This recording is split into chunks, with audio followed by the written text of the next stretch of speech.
Hello and welcome to another NihongoGamer video. As you know, we all love the Nintendo Switch, the main reason being that you can pull these controllers off and stick on anything that you want. And what we usually do is we replace the left side with a D-pad that we can actually use for things like fighting games. Or we stick on larger things like Split Pad Pro, which makes the whole thing a little bit bigger and easier to hold. This does make the Nintendo Switch a little bit massive. What we're looking at here is called the Hori Grip Controller Fit for your Nintendo Switch Split Pad Compact in the West. Before the Nintendo Switch came out, it was quite normal to have a handheld that was only this big, including the controller. But as screens get bigger and as controllers get bigger and the whole experience just becomes a bit more unwieldy, it just gets longer and longer and longer. So, kind of excited about this Grip Controller Fit, turning the whole thing back into a slightly more manageable package, but giving us the benefit of things like the nice D-pad, which isn't split into 4 buttons like the default Joy-Con that comes with your Nintendo Switch. And it looks like it does also give you extra buttons on the back, just like the Split Pad Pro does. On the back you can see we've got these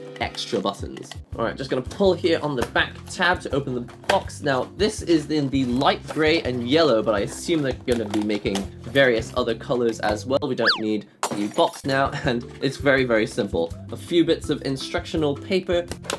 First up, they're actually a lot bigger and more shapely than I was expecting. Here's a Split Pad Compact itself. On the left side, we've got a D-pad, analog stick, and the standard shoulder buttons, and we've also got the minus button. But we've also got special Hori-only buttons, turbo, and a sign that allow you to just cheat in your video games. Not massively cheat, but you'll be able to press buttons really rapidly if you've got games like scrolling shoot-em-ups that you can't be bothered to just press the button rapidly all the time. But the assign feature is useful because on the back of the controller, you can assign this FL button, which I think stands for Flappy Lappy button. It doesn't really feel like it has a rotation. There's no area of the button that you can't press, but it definitely feels a little easier to press here on the inside, which makes sense because when you're holding it like this, that's where the tip of your finger will be. On the left grip of the Split Pad Compact, it's more or less the same. We've got an analog stick, we've got 4 face buttons, we've got 2 shoulder buttons, home button and the plus button, and the same as the other side, you've got a turbo button, which you'll never use, and the assign button, which you probably will use. Should probably mention this right now. This stuff here on the inside has been modeled to look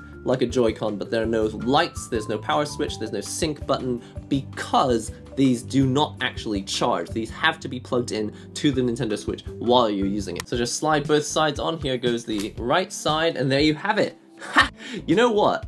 That actually looks so much nicer. Like, just design-wise, because it's a little bit wider, it doesn't look like a screen with a couple things tacked onto the side. It looks like a handheld now. These analog sticks actually feel really nice. The face buttons feel okay, but they're definitely mushier than what you get on the Split Pad Pro. You do feel the actuation point of the button, but it's not very bouncy. As for the shoulder buttons, these actually feel a little bit, again, I don't want to say clicky. You definitely feel the actuation point on the shoulder buttons more than you do on these face buttons. But here is the all-important thing for me.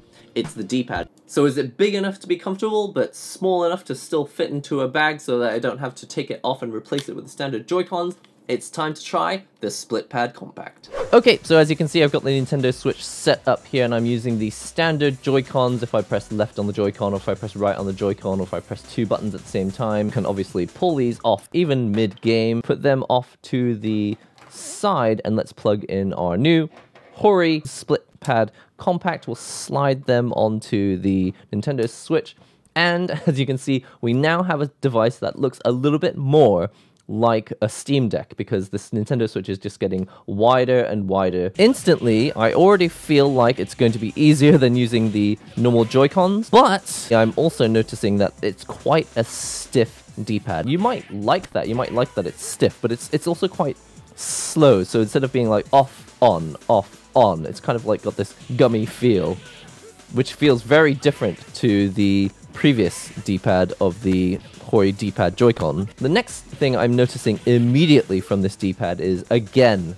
Hori has done the same thing that they always do on their D-pads, which is putting it here in this low position. Now, if you play most games which are using the analog sticks and are not fighting games, then actually this is a great position for the analog stick. But in a fighting game, you're usually using the D-pad. That means that your thumb has to come down here, which is a bit of an awkward position, or you could just have to like lift your whole hand off the controller and press it like this. But then, once you're holding it like this, you're not taking advantage of the fit, comfort nature. Basically, this is a nice rounded grip handle here, but when you're actually using it with its nice rounded grip style like this, once you've got your hand curled around the grips, now your thumb is like way over here, unless you've got teeny tiny hands. So honestly speaking, my first initial impression is that the D-pad is a little bit too gummy.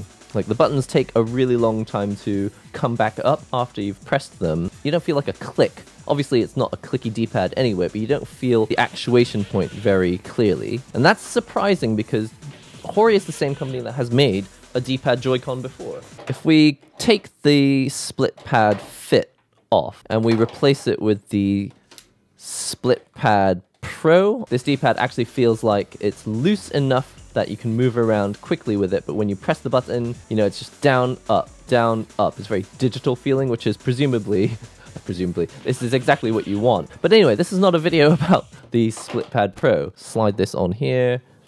But just to make sure that it's not that the game is just really strict, let's double check on other games as well, shall we? Plugging in Under Night In-Birth. Alright, the first thing I'm going to do in Under Night In-Birth is test out my Dragon Punch motion. How often does it not come out? Definitely feels easier to do Dragon Punches in this game. So you know what it is? I think earlier when I was finding it difficult to get Dragon Punches to come out, I think that was more to do with Street Fighter Alpha being quite a strict game. If I look at the input history over here, you can see that it is coming in no problem. But the second thing is that this D-pad is very stiff. You'll be very tempted to like roll your hand very quickly over it to get the whole motion to come out.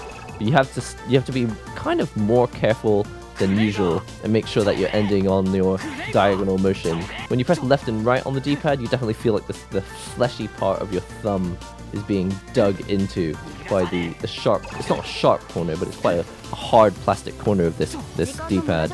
Right, this is a character I use more often, it's Seth, and I feel like I need the buttons to move very quickly, and because it's kind of a gummy feeling D-pad, which is quite hard to press, like you've got to press quite hard on it, I feel like the down motion on this is going to be kind of difficult because it doesn't come up as quickly as other D-pads, so it's kind of slow, gummy, and hard to press. Alright, it's taken me a few minutes to get used to this, but it is definitely possible to do your combos. It just feels like it hurts my fingers more to do it.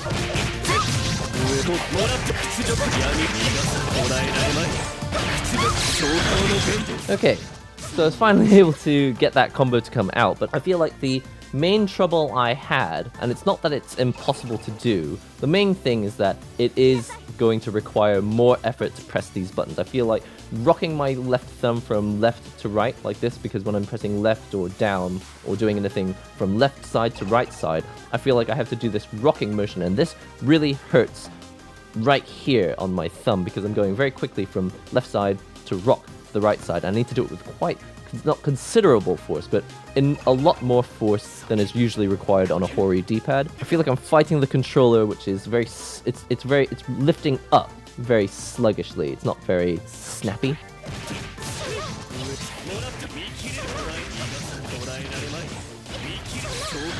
Okay, finally did it on the second player side. That was quite tough. I feel a lot of pain in the tip of my thumb. Alright, I guess my final impressions are actually that, you know, these analog sticks are pretty good, actually. They feel nicer than the analog sticks that you usually get on the standard Joy-Cons. The plus and the minus buttons are nice and clicky. They definitely feel like you've pressed that properly. The home button's actually not so bad itself. It actually definitely feels like you've pressed it properly. These action buttons are very, very gummy, and they're not too difficult to press. They're actually very easy to press, but you don't feel, again, that actuation point. You don't really know when you've actuated the button very clearly. What was surprising to me was actually I quite liked the triggers. They're not gummy, but they're not very snappy. They're somewhere in the middle. And actually, I didn't really mind that. It felt okay. It was clicky enough. As for the hand position, I'll tell you what, I don't really like the bump here. Again, this is just because Hori refuses to put the D-pad up here. Maybe it's because of some sort of licensing issue, I don't know, but with Nintendo Switch controllers, they always end up putting the D-pad low, which is the same position as Xbox. If you are going to put the D-pad down here in the middle position, then it means that you have to counterbalance the D-pad by putting a finger kind of right below where the D-pad is. Not up here, not down here. It's got to be like right behind the D-pad. If you've played guitar, you know exactly what I'm talking about. And as a result, you're just constantly balancing your middle finger right here on the bump, and also kind of on this button, which makes this button kind of useless because you'll always be pressing it by accident when you're resting your thumb on the D-pad right above it. Listen up, that's all I've got time for with the split pad fit, split pad comfort, depending on which region you're in. And here are my concluding thoughts. In theory, this controller has quite a lot of stuff that you would want. It's got comfortable grips, it makes the whole thing a little bit easier to hold, and it's got a nice D-pad instead of split buttons like you get on a standard Joy-Con. However, for me, I just feel like the D-pad is too stiff and the buttons are a little bit too gummy to be a controller that I would want to use for fighting games. And as you can see, like most controllers for the Nintendo Switch, it's aimed at people who use mostly the analog sticks for playing almost every other game that's not a fighting game. The other thing is just that the size of this makes it probably better for small hands. Once you've got adult-sized hands, it kind of just makes the Switch wider for no real extra benefit. If you want to make your Switch wider and actually benefit from it and make it more comfortable, Hori does make a separate controller, which is this, the Split Pad Pro. And I also just prefer the D-pad on here anyway. I noticed that the diagonals are a little bit tougher to press on this, or rather you have to make sure that you've definitely pressed on the diagonal portion of this a little bit harder than I would like. But also remember, they make a standard D-pad Joy-Con, which is basically like a normal Joy-Con in size, but with a D-pad, and I quite like the D-pad on that. In terms of styling, I actually quite like this yellow color that they've sent me, and I think it just looks quite nice in terms of design. I do like the idea that it's more comfortable to hold. The grip shape doesn't actually really benefit me because I'm mostly playing on the D-pad, and when I'm playing on the D-pad, it is a little bit stiff. But if you don't really use the D-pad very often and you've got small hands, I think this actually might be quite a comfortable controller to use. Anyway, that's all I've got time for. If you enjoyed the video, be sure to click the like button, comment on the video if you in fact think that this is the controller for you, or maybe you feel like there are a few changes that they could make to this which would make it perfect and a more comfortable but still compact controller that you can click onto the side of your Nintendo Switch. Also, you can follow me on Twitter, you can join us on the NihongoGamer Discord if you want to hang out with other people who like the content that we make here. That's all for today. I'll see you in the next NihongoGamer video.